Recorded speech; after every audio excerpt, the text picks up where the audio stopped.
Doctor Shahid CMH Sialkot या बन्नू? सियालकोट में हूँ सर अभी आजकल। पहले बन्नू में नहीं होते थे? सर बहुत पहले सर। बहुत पहले। सर और सांप के कांटे वाला बच्चा आपने ही भेजा था? जी सर बिल्कुल। देखो मेरी याददाश्त कुछ कुछ काम कर रही है। हैं कितने साल पुरानी बात है? 8-10 साल? 2017 में मेरा 17-18 वो बच्ची थी जिसको सांप ने काट लिया था? बिल्कुल सर ऐसे। वो आपकी कुछ लगते थे या वैसे आपने डील किया था? वो नहीं वैसे ही पेशेंट थे। पेशेंट थे। और उन लोगों को लेकिन आपने सूरह रहमान कब बताया था सर। या मेरा नंबर दे दिया था? ज्यादती की थी ना। सर। और फिर वो राब्ते में रहे। वो बच्ची माशाल्लाह ठीक हो गई। बिल्कुल। फिर आप सियालकोट आ गए थे और आप एक बार इधर आए भी थे? इधर नहीं आए थे, दुआ सेशन में शायद इधर ही इधर ही आए थे। हाँ जी सर। अच्छा फिर लास्ट ईयर आए होंगे? हाँ जी सर कोई 2-3 महीने पहले। अभी 2-3 महीने पहले आए थे? सर। अच्छा इतने पुराने तो मुझे नहीं याद आ रहे। अच्छा तो सियालकोट आ गए हो सर। अच्छा फिर आज कैसे याद आ गई? सर लाहौर तो आपने कहा कि चलते हैं सर सैटरडे नाइट गुजारते हैं। शादी हुई हुई है, बीवी बच्चे हैं? सर बिल्कुल। बेगम साहबा ने एहतजाज नहीं किया कि तुम लाहौर आए भी हो और वीकेंड पे तुम अब दुआ सेशन चल पड़े हो? सर बेगम साहिबा जो है ना वो मेरी यूके होती हैं। अच्छा वो भी डॉक्टर हैं। हाँ तो सियालकोट आने से अच्छा बर्मिंघम में मैंने 2 साल फेलोशिप की पीड्स इंटेंसिव केयर में जी। इंटेंसिव केयर में। अच्छा पीड्स इंटेंसिव केयर में सर। ज़बरदस्त। फिर तो वहाँ ये किस ईयर से किस ईयर की है? सर ये है 2021 से 23। 21 से 23 में। तो ये आवाज़ थोड़ी वेवर कर रही है, बैटरी तो नहीं डाउन हो रही उसकी? तो वहाँ पर स्नेक बाइट तो नहीं आई होगी? यूके में? हाँ सर वहाँ पे स्नेक बाइट तो नहीं था, उनका तो इंटेंसिव केयर खैर बहुत ह्यूज सेटअप है। वो तो मतलब यूरोप का one of the largest ICU है। तो वहाँ बहरहाल पेशेंट्स आते थे हर तरह के। तो वहाँ भी मैं बताता था सूरह रहमान। वहाँ भी बताते थे? वहाँ भी बताता था। और वहाँ पे एशियन काफ़ी हैं, पाकिस्तानी काफ़ी हैं, पाकिस्तानी भी काफ़ी सेटल्ड लोग हैं पुराने। तो बहुत बड़ा हमारा ICU था। लोग मान लेते थे क्योंकि बच्चों के केस में तो बड़ों ने सुननी थी। बिल्कुल पेरेंट्स को। हाँ जी। कई लोग ऑफेंड हो जाते हैं। वो एक बीबी ने मुझे किसी ने भेजा था लिंक, मैं उसको थोड़ा ही सुना है, चला नहीं सका। उन्होंने कहीं अपने बच्चे के साथ अपनी कोई मूवी बना के लगाई भी थी सोशल मीडिया पे, हैंडीकैप किड के साथ ना। उन्हें इन बच्चों में से किसी ने, जो सोशल मीडिया वॉरियर्स हमारे भी हैं, किसी ने उन्हें उनकी उस वीडियो के नीचे जाके सजेस्ट कर दिया कि आप सूरह रहमान सुने, दुआ करें। आप दोनों पेरेंट्स, बच्चा बीमार नहीं होता, माँ बाप बीमार होते हैं। उन्होंने उसके ऊपर पूरा एक वीलॉग कर मारा है कि ये कैसे जालिम लोग हैं, जजमेंटल हो रहे हैं, हम दोनों मियाँ बीवी बहुत अच्छे हैं और इन्होंने हमें कह दिया कि बच्चा बीमार नहीं होता, हमारी करतूतें ही ख़राब होती हैं, और पता नहीं क्या बड़ा गुस्सा निकाला हुआ उन्होंने। तो वहाँ पे बताना, वहाँ के भी लोग गुस्सा तो कर सकते हैं कि आप हमें क्या सजेस्ट कर रहे हैं। हाँ नहीं सर कुछ लोग तो समझ जाते थे। यहाँ पे भी सियालकोट में मैं 1 साल से इधर हूँ, तो यहाँ भी बताता हूँ। स्पेशली जो ऑटिस्टिक बच्चे आते हैं या ADHD वाले, क्योंकि इनका तो अनफॉर्चुनेटली जो है ना ये कोई हल नहीं है। बिहेवियर थेरेपीज कराते रहते हैं, कोई ख़ास फ़ायदा तो होता नहीं है और दवाई कोई है नहीं। तो कुछ लोग जो सारी यूट्यूब की वीडियोस हैं आपकी, वो सारे मैं शेयर कर देता हूँ उनके साथ। बस फिर वो कुछ फॉलोअप पे आते हैं, कुछ नहीं आते। साथ में रेफ़र भी कर देता हूँ जो पीड साइकेट्रिस्ट होते हैं उनके पास। ज़बरदस्त। तो ऐसे चल रहे हैं बस वो उन्हें जोर दिया करें दोनों माँ बाप को, पर्टिकुलरली माँ को। सर माँ ठीक हो जाएगी, बच्चा ठीक हो जाएगा।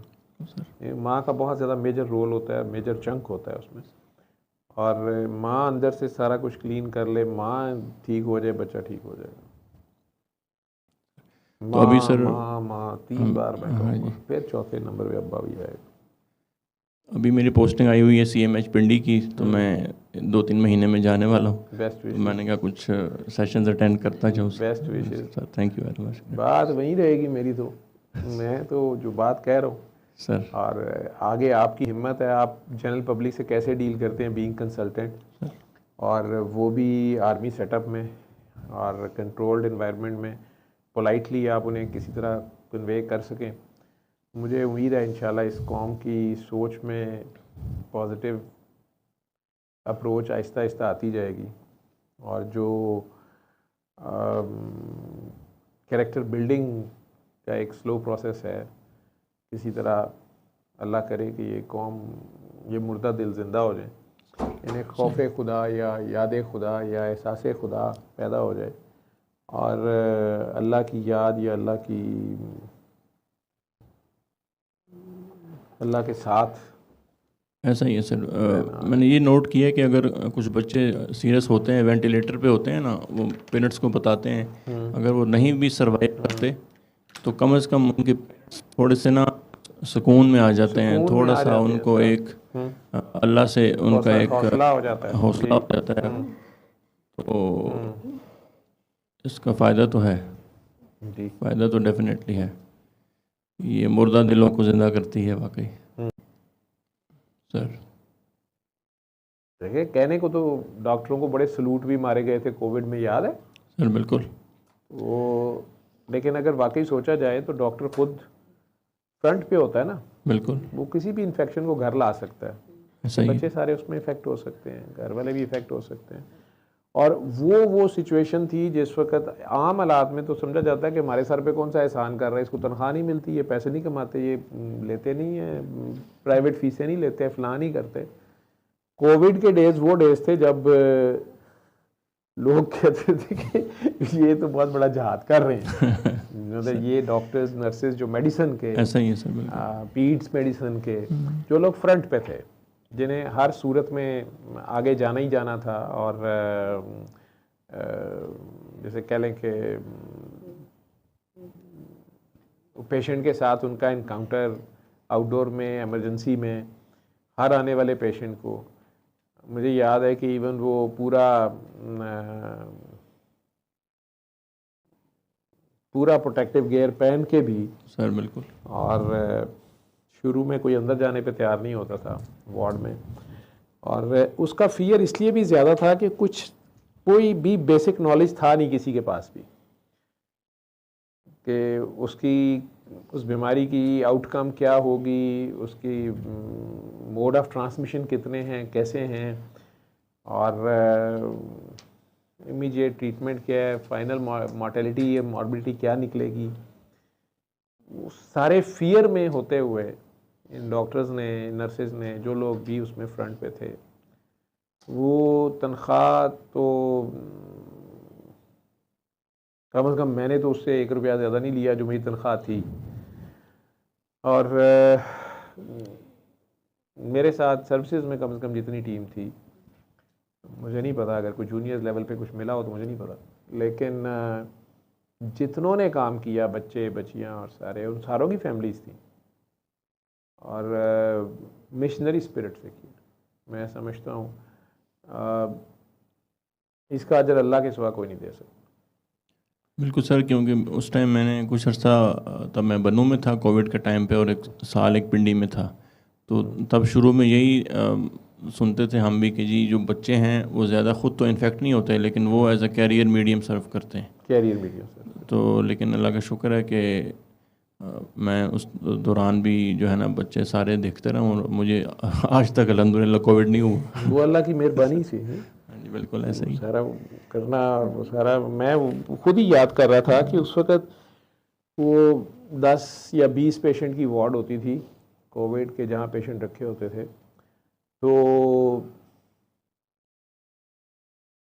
मैं वो प्रोटेक्टिव गियर पहन के पूरा IPP, उसे क्या बोलते थे मुझे तो भूल गया, PPE। बिल्कुल PPE। तो मैं जब अंदर जाता था, मैं असल में हर पेशेंट को सूरह रहमान सुनाता था तो वो मोबाइल भी अंदर नहीं लेके जाना होता था कि वही मोबाइल अगर बाहर आएगा तो जी इन्फेक्शन आएगी और सारा।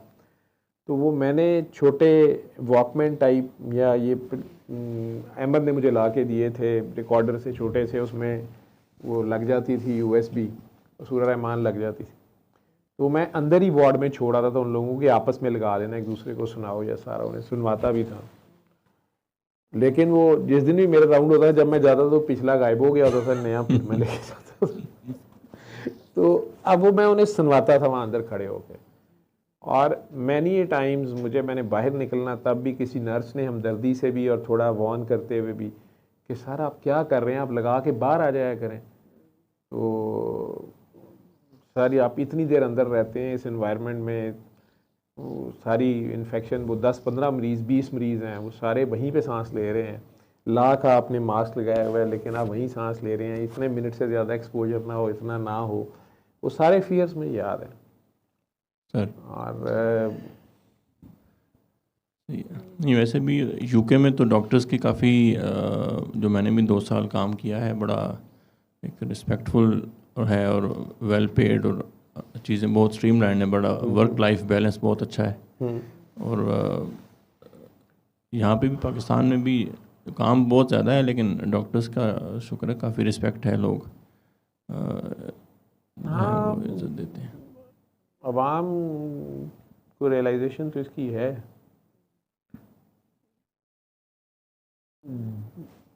बाकी सब चलता है। बाकी सर क्वेश्चन मेरा ये है, मैं काफ़ी इधर पेशेंट्स देखता हूँ इधर भी, तो बहुत सारे नॉन अफोर्डिंग पेशेंट्स आते हैं हमारे पास ना, जो सीएमएच में एंटाइटल्ड नहीं होते ना, वो सिविल हॉस्पिटल्स में इतने अच्छा वो उनका ट्रीटमेंट नहीं होता, वो उनको लाहौर रेफ़र कर देते हैं। तो वो लाहौर जाने से पहले ट्राई करते हैं कि जी इधर कुछ काम बन जाए, तो हम उनको वेंटिलेट कर देते हैं, या जो भी ट्रीटमेंट है हमारे पास अवेलेबल रिसोर्सेज, यहाँ पे ज़ाहिर है लिमिटेशन है, रिसोर्सेज इतना बड़ा सेटअप तो नहीं है, तो वो उनका एक्सपेंडिचर बहुत ज़्यादा हो जाता है। अब वो इस सिचुएशन में भी, जब शुरू में तो जोश में वो ले आते हैं बच्चे को कि जी जितने पैसे लगते हैं आप लगाएं, वो 2-4 दिन गुजरते हैं, फिर किसी का मोटरसाइकिल बिक जाती है, कोई हफ्ता गुजरता है, किसी का कोई उधार चढ़ जाता है, तो समझ नहीं आती कि फिर हमारे वो ज़ाहिर है आर्मी के वो एंटाइटल्ड नहीं होते, एडमिन वालों ने तो चार्जेस लेने हैं, हॉस्पिटल चार्जेस, वेंटिलेटर चार्जेस, जो भी। अब वो इस सिचुएशन में भी वो इतने मजबूर हो जाते हैं, फिर वो कहते हैं ठीक है जी इसको वेंटिलेटर से उतार दें या बस हमें फिर रेफ़र कर दें, तो बस हम नहीं कर सकते अफोर्ड। अब ये बहुत ही एक मेरे लिए फ्रस्ट्रेटिंग सिचुएशन हो जाती है, स्पेशली कोई अगर ट्रीटेबल कॉज है हो या आपको इम्प्रूव होता नज़र आ रहा लगे हो कि जी 2-4 दिन और ये ठीक हो जाए। अब कहने को सर तो मेरे पास भी बहुत है, अल्लाह का शुक्र है, तो लेकिन अब कितने पेशेंट्स को बंदा इस तरह किया करे और क्या किया करे। मैं तो इस उसमें जो है ना, इस डायलेमा में काफ़ी फ्रस्ट्रेट हो जाता हूँ, क्या किया जाए। कुछ इतने मजबूर होते हैं, कहते हैं जी बस जो भी है बस अभी आप वेंटिलेटर से उतार दें, अभी साड़ी बात हो गई है। आपने तो सिविल सेटअप में आईसीयू चलाए हुए हैं, तो वहाँ पे तो खैर वो तो चार्जेस तो नहीं होते वहाँ पे उस तरह जिस तरह, तो ऐसे सिचुएशन में क्या किया करें सर? हमारे पास तो ये सिचुएशन होती थी और अभी भी है। मैं अब आईसीयू में तो नहीं जाता। लाहौर के जो बड़े प्राइवेट हॉस्पिटल्स के आईसीयूज़ हैं, वहाँ पर पेशेंट 5 दिन 10 दिन में अपनी अपनी हैसियत के मुताबिक स्टे करने के बाद कंगला होके वो इन सरकारी हॉस्पिटल्स के आईसीयू में लैंड करता है। बिल्कुल। या वहाँ के डॉक्टर्स खुद उन्हें गाइड करते हैं कि अब आप सरकारी अस्पताल में चले जाएं, या अरेंज कराने की कोशिश करते हैं, या हमारे पे प्रेशर भी डालते थे, या उन्हें गाइड करते थे कि फ़लाँ से कहलवाओ, फ़लाँ से करो, ऐसे करो, वैसे करो। बल्कि आजकल भी मैं कल ही एक पेशेंट देख रहा था, तो मैंने अभी राउंड ही शुरू किया, उसका HIV पॉजिटिव, साउथ अफ्रीका से आया वो, HIV पॉजिटिव, वहीं से उसने लिया, और थोड़ी सी हिस्ट्री एक्सप्लोर करने पे, मतलब वो थोड़ा सा यंग मैन, तो थोड़ा लेम सा एक्सक्यूज़ बनाने की कोशिश कर रहा था कि असल में मैंने वहाँ की औरत से शादी की थी। तो मेरी चूँकि आदत है बड़ी डिटेल से हिस्ट्री लेने की, इवन राउंड पे भी, तो मैं पूछ लिया कि अच्छा शादी को कितनी देर हुई है। उसने कहा कि 6 माह। उसके मैंने कितने बच्चे हैं ना, तो कहता अभी बच्चा नहीं है। मैंने कितनी देर हुई शादी के? 6 माह हुए हैं। मैं क्या वो अफ्रीकन है, गोरी है, कौन है? कहता हाँ वो जिसे आप लोग काले कहते हैं। मैंने कहा अच्छा। तो मैंने कहा भाई ये फुल ब्लोन एड्स है आपको, और कहता जी मुझे पता है। मैंने कहा आप के जो मैं रिकॉर्ड देख रहा था पिछला भी उसका, मैंने कहा ये तुम्हारा तो 3 साल पहले पॉजिटिव है। तो कहते जी जब इतनी देर से गया हुआ था तो इंसान से गलतियां हो ही जाती हैं। मैंने कहा जी मैं ये नहीं कह रहा, मैं वैसे मैं आप उसे असेस कर रहा था कि क्या चक्कर किया पेशेंट, क्योंकि जिस चीज़ ने मुझे थोड़ा सा, जब वो नए नए आते हैं ना प्राइवेट सेटअप से, इधर ये भी मैं आपको बताऊँ, अब सरकारी अस्पताल में वो वही फैसिलिटीज़ मांग रहे होते हैं, वही सेटअप, और उनके एतराज़ात डॉक्टरों पे, नर्सेज पे, बेड्स पे, हर चीज़ पे वो फ़िलहाल वो होते हैं। बिल्कुल। तो उसने राउंड के शुरू में बड़ा एरोगेंटली कुछ क्रिटिसाइज़ किया, तो मैंने उसे कुछ नहीं कहा। मैंने कहा हाँ मैं सुन ली उसकी बात। रिकॉर्ड देखना शुरू हो गया, बच्चे मुझे हिस्ट्री सुनाई जा रहे थे। बहरहाल रिकॉर्ड से पता चला कि उसको पिछले 3-4 माह से बुखार हो रहा था, यरकान हो गया हुआ था, यरकान बढ़ता जा रहा था। साउथ अफ्रीका से वो यहाँ आ गया। यहाँ आके वो बहुत बड़े एक प्राइवेट सेटअप में वो गया, तो उन्होंने वो ऑब्स्ट्रक्टिव जॉन्डिस बना, और सारा वो वर्कअप हुआ वहाँ पे। वर्कअप होने के बाद पता चला कि पेंगिटाइटिस भी साथ हुआ है, और बेसिकली वो ट्यूमर पड़ा हुआ था उसके, ट्यूमर लाइक सिचुएशन थी ड्यूडिनम की, पार्ट 1 से लेके पार्ट 5 आगे जो जजनम तक। मोस्ट लाइकली लिम्फोमा भी साथ था, बोन मैरो भी इन्वॉल्व हुई थी, HIV तो था ही था, ऑब्स्ट्रक्शन उधर से थी। अब वो लाहौर के उस प्राइवेट हॉस्पिटल में इंटरवेंशनल रेडियोलॉजिस्ट ने उसको एक्सटर्नल ड्रेन डाली CBD में। सही। ठीक है, उसका उन्होंने 2 लाख ले लिया। ठीक, प्रोसीजर तो बड़ा अच्छा है। वो बिलरुबिन उसकी 25 से आई 11 पे। उससे मैंने पूछा कि तुम्हें क्या फ़र्क पड़ा इस प्रोसीजर से। उसने कहा कि डॉक्टरों ने कहा है कि रिपोर्ट बेहतर हो गई है। मैंने कहा रिपोर्ट तो बेहतर हो गई है, और मुझे बार बार कह रहा है कि ये इतना महंगा हमने ये डलवाया है, तो ये आपके डॉक्टरों को यहाँ पे इसका ख्याल ही नहीं है। तो किसी को पता ही नहीं है, जो नहीं वो आके मुझे पूछता है कि ये क्यों डाला हुआ है, ये क्या है। तो उसने बहुत बड़ा प्रोसीजर करवाया हुआ था। मैंने खैर वो बच्चों को गाइड भी किया, बताया भी, अपना भी जो भी, मैं उसका सारा रिकॉर्ड देखते हुए उसमें मैंने देखा अब तो उसका गैस्ट्रोस्कोपी बाद में हुई भी थी, लेकिन ERCP की कोशिश नाकाम थी, लेकिन वो सरकारी हॉस्पिटल में थी। अच्छा। ठीक है, और डिस्चार्ज स्लिप जो थी उसकी डेट्स के मुताबिक वो प्राइवेट सेटअप में ही था, लेकिन उस डेट के दौरान वो सरकारी हॉस्पिटल में उस पर गैस्ट्रोस्कोपी, उस पर ERCP की ट्राई, स्टेंट डालने की उस स्ट्रक्चर में CBD के, वो हो चुकी थी सरकारी में।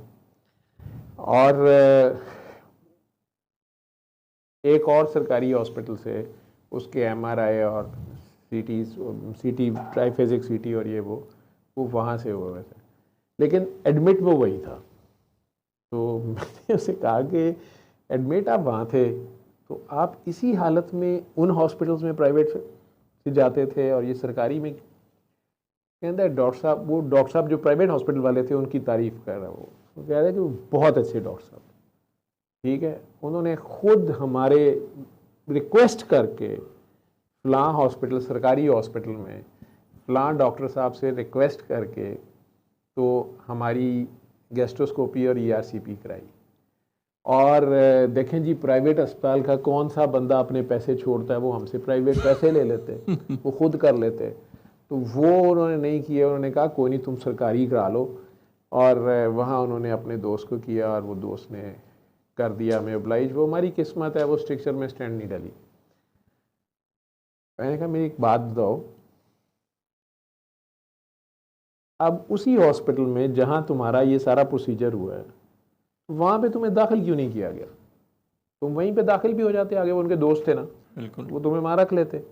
अब तुम यहाँ आए हो, फ्रैंकली स्पीकिंग मेरे पास आजकल, हमारे पास जो है ERCP फ़िलहाल वर्किंग कंडीशन में नहीं है, और दूसरा ये कि हम HIV पॉजिटिव पे रिस्क नहीं लेंगे। बिल्कुल।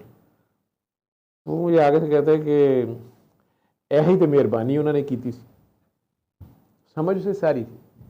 तो मैंने कहा फिर वो जो प्राइवेट हॉस्पिटल के डॉक्टर साहब की आप तारीफ फरमा रहे हैं, उन्होंने असल में अपनी स्कोप को HIV इन्फेक्ट के कर साथ इन्फेक्ट नहीं किया, और सरकारी अस्पताल की वो स्कोप यूज़ हो गई जो आगे भी लोगों पे यूज़ होगी। और उसको पता ही नहीं किसी को कि जी ये ठीक है, तो वो आपका तो यारी दोस्ती में हो गया, तो पैसे भी नहीं आपको देने पड़े, और वहाँ से अब आपको छुट्टी कर दी गई है कि अब आपके पास पैसे नहीं है,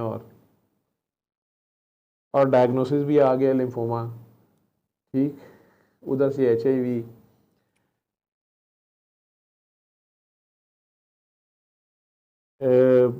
प्लूरल फ्लूइड उनका एक ड्रेन हुआ था, उसमें क्रिप्टोकोकस। ठीक है, तो मैं क्या बच्चे